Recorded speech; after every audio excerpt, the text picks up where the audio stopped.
బుట్టిల మరో బ్రేకింగ్ చూస్తున్నాం. గ్రూప్ 1 పై తెలంగాణ హైకోర్టు సంచలన తీర్పు ఇచ్చింది.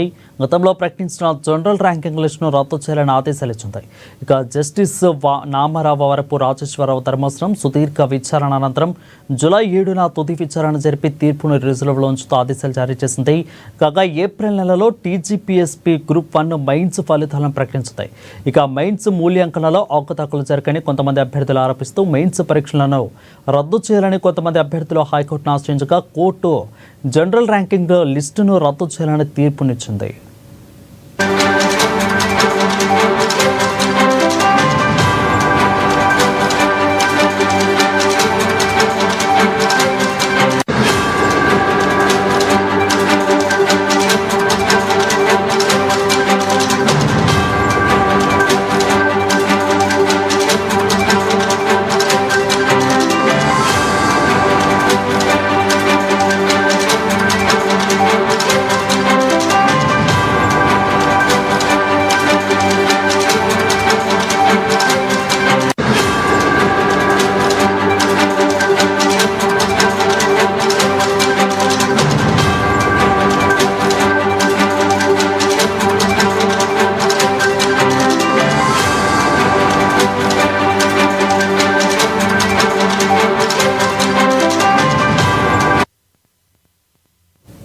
రెటికా గ్రూప్ 1 పై తెలంగాణ హైకోర్టు సంచలన తీర్పునిచ్చింది. గతంలో ప్రకటించిన జనరల్ ర్యాంకింగ్ లిస్టును రద్దు చేయాలని ఆదేశాలు ఇచ్చింది.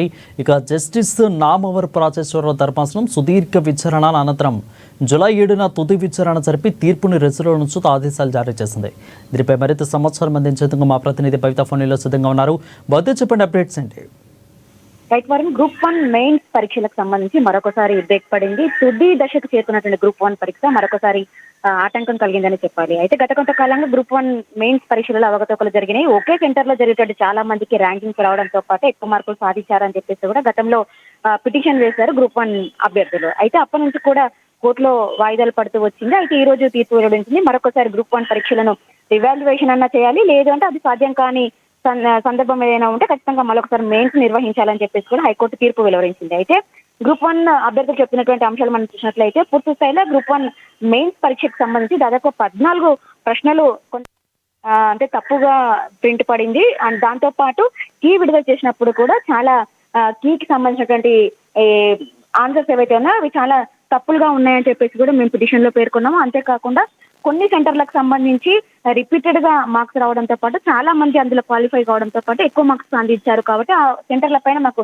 చాలా అనుమానం రేకెత్తిస్తుందని చెప్పేసి కూడా వాళ్ళు గ్రూప్ 1 రాసినటువంటి అభ్యర్థులందరూ పిటిషన్ వేశారు. అయితే అప్పటి నుంచి కూడా ఏదో ఒక నిర్ణయం తీసుకోవాలని చెప్పేసి హైకోర్టు చెప్తూ వస్తుంది. కానీ రాష్ట్ర ప్రభుత్వం మాత్రం దాని యొక్క ప్రాసెస్ అయితే కంటిన్యూ చేస్తూ వస్తుంది. అయితే జనరల్ ర్యాంకింగ్ ఇవ్వడం వాటికి సంబంధించినటువంటి అంటే జనరల్ ర్యాంకింగ్ లో వచ్చినటువంటి వాళ్ళందరి యొక్క పూర్తి స్థాయిలో సర్టిఫికేట్ వెరిఫికేషన్ కూడా పూర్తి చేసింది. కేవలం ఒక నియామక ప్రక్రియ మాత్రమే తుది దశ అంటే ఆగి ఉంది. అదొకటి మాత్రమే పెండింగ్ లో ఉన్నటువంటి నేపథ్యంలో ఇప్పుడు హైకోర్టు మరొక తీర్పు ఇచ్చింది. ఖచ్చితంగా మెయిన్స్ పరీక్షను రద్దు చేయాలి, అంటే లేదంటే ఇచ్చినటువంటి రివాల్యుయేషన్ పూర్తి స్థాయిలో కంప్లీట్ చేయాలి. రివాల్యుయేషన్ కనుక సాధ్యం కాకపోతే మాత్రము మెయిన్స్ ను మరొకసారి నిర్వహించాలి. దీనికి 8 నెలల గడువు ఇస్తూ కూడా ఉత్తర్వులు జారీ చేసింది. 8 నెలల గడువు లోపల మెయిన్స్ యొక్క అంటే ఏవైతే ప్రశ్నాపత్రాలు ఆన్సర్ షీట్స్ ఏవైతే ఉన్నాయో అవి రివాల్యుయేషన్ చేయకపోతే మాత్రం 8 నెలల లోపల పూర్తి చేయకపోతే మాత్రం మరొకసారి మెయిన్స్ నిర్వహించాలని చెప్పేసి కూడా హైకోర్టు తీర్పు అయితే ఇచ్చింది. Varun, right, thank you both for the updates.